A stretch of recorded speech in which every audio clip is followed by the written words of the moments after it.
बजे थे। शिवनगर की गलियां अंधेरे में डूबने को तैयार थीं। राय स्टार और ज्ञान भाई हमेशा की तरह डॉली की चाय की टपरी पर बैठे चाय और समोसे का लुत्फ उठा रहे थे। दोनों हंसी ठिठोली में मगन थे कि तभी टपरी का मालिक डॉली आया और बोला, बस करो बच्चों, अब घर जाओ, रात होने वाली है और मुझे दुकान बंद करनी है। ये सुनकर राय स्टार और ज्ञान भाई अपनी बाइक पर सवार हुए और वहाँ से निकल गए। डॉली ने टपरी बंद की। रात गहरा चुकी थी। वह अपनी चमचमाती लैम्बोर्गिनी में सवार हुआ और घर की ओर चल पड़ा। रास्ते में उसे सड़क किनारे एक लड़की दिखी जो अकेली खड़ी थी। डॉली ने गाड़ी रोकी और उसके पास गया। लड़की ने कम कपड़े पहने थे और वह बेहद खूबसूरत लग रही थी। डॉली ने पूछा, तुम कौन हो, कहाँ रहती हो? लड़की ने हल्का सा मुस्कुराया और दूर एक पुरानी हवेली की ओर इशारा करते हुए बोली, वहाँ। डॉली ने कहा, चलो मैं तुम्हें छोड़ देता हूँ। लड़की मुस्कुराई और कार में बैठ गई। कुछ ही मिनटों में वे उस सुनसान हवेली के पास पहुँच गए। दोनों कार से उतरे। डॉली ने पूछा, तुम यहाँ अकेली रहती हो? लड़की, जिसका नाम काव्या था, ने जवाब दिया, हाँ। फिर उसने रहस्यमयी अंदाज में डॉली को हवेली के अंदर आने का इशारा किया। डॉली जैसे सम्मोहित सा उसके पीछे चल पड़ा।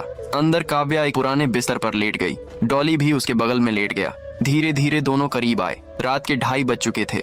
अचानक गर्मी से डॉली की नींद टूटी। वह हवा लेने हवेली के बाहर निकला। बाहर खड़े होते हुए उसकी नजर एक पेड़ के पीछे पड़ी जहाँ कुछ अजीब सा दिखा। वह पास गया तो देखा कि वहाँ कई लड़कों की लाशें खून से लथपथ पड़ी थीं। डॉली घबरा गया। उसने पीछे मुड़ा तो काव्या वहाँ खड़ी थी, लेकिन अब उसका चेहरा भयानक था। उसने ठंडी आवाज में कहा, बलात्कारी इंसान, और डॉली को मार डाला। अगली सुबह राय स्टार और ज्ञान भाई टपरी पर पहुंचे।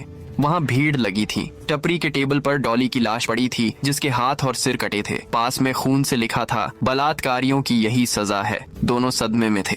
वे दूसरी टपरी पर चाय पीने चले गए। अंधेरा होते होते राय स्टार घर वापस आ गया। ज्ञान भाई ने राय स्टार को उसके घर छोड़ा और वहाँ से चला गया। रास्ता बिल्कुल सुनसान था। तभी ज्ञान भाई की नजर भी उसी लड़की पर पड़ी। वह उसके पास गया, कुछ देर उससे बातें की और फिर उसने भी काव्या को लिफ्ट दे दी। लेकिन ज्ञान भाई को कहाँ पता था कि यह उसकी आखिरी लिफ्ट साबित होगी। अगली सुबह राय स्टार नींद से जागा और घर के बाहर खड़े होकर ज्ञान का इंतजार करने लगा, लेकिन ज्ञान भाई नहीं आया। आखिरकार राय स्टार ज्ञान के घर गया, जहाँ उसने देखा कि वहाँ भारी भीड़ जमा थी। तभी उसकी नजर ज्ञान भाई की लाश पर पड़ी। उसके पास ही खून से लिखा हुआ था, बलात्कारियों की यही सजा है। ये देखकर राय स्टार समझ गया कि इन सबको मारने वाला एक ही इंसान है। उसने इस रहस्य को जानने का निश्चय किया। रात होते ही राय स्टार उसी रास्ते पर पहुंचा। वहाँ उसने देखा कि किनारे पर एक लड़की और एक लड़का आपस में बातें कर रहे थे। फिर दोनों गाड़ी पर बैठकर तेजी से निकल गए। राय स्टार ने भी उनका पीछा करना शुरू कर दिया। आखिरकार वे लोग एक हवेली तक पहुंचे। राय स्टार भी चुपके से एक खिड़की से अंदर घुस गया। अंदर का नजारा देखकर वह दंग रह गया। लड़की और लड़का दोनों एक साथ लेटे हुए थे। तभी अचानक वह लड़की उठी और अपना रूप बदलकर टंग टंग साहुरी बन गई। अगले ही पल उसने उस लड़के की हत्या कर दी। यह देखते ही राय स्टार समझ गया कि वही असली कातिल है। अगर आपको भी इस वीडियो का भाग 2 चाहिए तो इस वीडियो को लाइक करें और